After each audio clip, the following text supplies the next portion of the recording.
अध्याय 9. श्री गणेशाय नमः. रुक्मिणीवरा पांडुरंगा भक्तवत्सला श्रीरंगा चरणापासी चंद्रभागा सेवेसी तुझ्या वाहते करिता तियेचे स्नान करी पापांचे क्षालन मनोभावे वंदून भक्तचिंतनी रमती ते मज द्यावे वरदान लिहवी हे गुणगान सिद्ध पुरुष गजानन भावसुमने वाहतो परिस स्पर्शता लोहाते सुवर्णाचं तो करीत्या ते संत कृपा दानते कल्याण भक्तांचे करीतसे म्हणून मागणे हे सदया दया असावी प्रभुराया जड जीवा या ताराया महिमा सद्गुरूचा वर्णवी एकदा शेगावी टाकळी कर गोविंद बुवा कीर्तनकार हरिदास हे असती थोर शिव मंदिरी पातले लौकिक होता मोठ्यांचा जीर्णोद्धार मंदिराचा धनिक तो शेगावचा भाविक तोही सत्य असे मंदिरात येता कथेकरी घोडा बांधीला सामोरी येता जवळी लाथ मारी चावा तोची घेत असे स्थिर न राही क्षणभर तटा तोडी दोर पळून जाई वारंवार जवळ न येऊ देई कोणा लोखंडाच्या साखळ्या अस्ति बांधावया भल्या विसरून त्या राहिल्या टाकळी नामे ग्रामासी रात्र झाली असे फार झोपण्या गेले कीर्तनकार चोहीकडे पसरला अंधार टिव टिटव्या करीती त्या भयान वाटे परिसर कुणी न दिसते रस्त्यावर तितक्या माझी योगेश्वर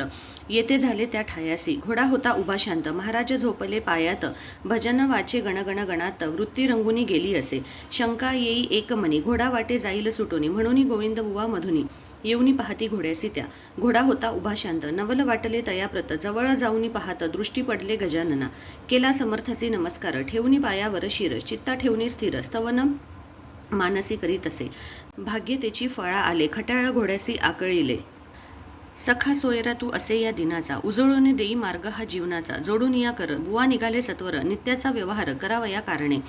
दूरदूरची येती जन गजाननाचे घ्यावया दर्शन मनी पावती समाधान प्रसाद लाभता संतांचा बाळापूरचे दोघे जण सद्गुरुचरणी होती लीन नवस केला तो विसरून गेला असे जाणवले दुसऱ्याही वारीसी येता जाण गांजा गेले विसरून समर्थतेच बोलून दाखविते हो जाहले बाळकृष्ण रामे रामदासी राहत होता बाळापुरासी सज्जनगडी दर्शनासी नित्य नेमे जात असे पत्नी राहिती सांगती चंदनाच्या चिपळ्या हाती नामस्मरणे रंगुनी जाती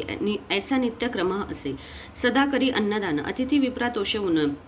निजग्रामी येती परतून पुरुषार्थासी साधण्या वृद्धापकाळा पुढती येता होईल कैसे सद्गुरुनाथा सेवा तुमची न होणे आता शक्य वाटते या मनी विचार ऐसा येता मनी वृत्ती होई दिनवाणी अश्रू तळपती लोचनी ध्यान समाधी लागली स्वप्नी येऊनी रामदास वदते झाले बाळकृष्णास घरीच करणे उत्सवास दर्शनास येईन मी तेव्हापासून बाळापुरा उत्सव नवमीचा होई साजरा 9व्या दिवशी 2 प्रहारा दर्शना देती गजानना वाट पाहता समर्थाची दिसे मूर्ती तीच साची ऐशापरी आस त्यांची पुरविते ते जाहले वचनाची झाली पूर्ती गजानन ते निघून जाते समाधान पावला चित्ते बाळापुरासी विप्रतो गजानन रूप रामदास श्रद्धा भावे दर्शनास लागो मना तोच ध्यास अगाध लीला तयाची हो इति श्री गजानन महात्म्य नवमोध्याय समाप्त. बोला गजानन महाराज की जय. गणगण गणात बोते. अध्याय 9 श्रीचरणी अर्पण. पुढील अध्याय 10 ऐकण्यासाठी कृपया श्री भक्ती 108 या चॅनलला लाईक शेअर आणि सबस्क्राईब करा. जय गजानन.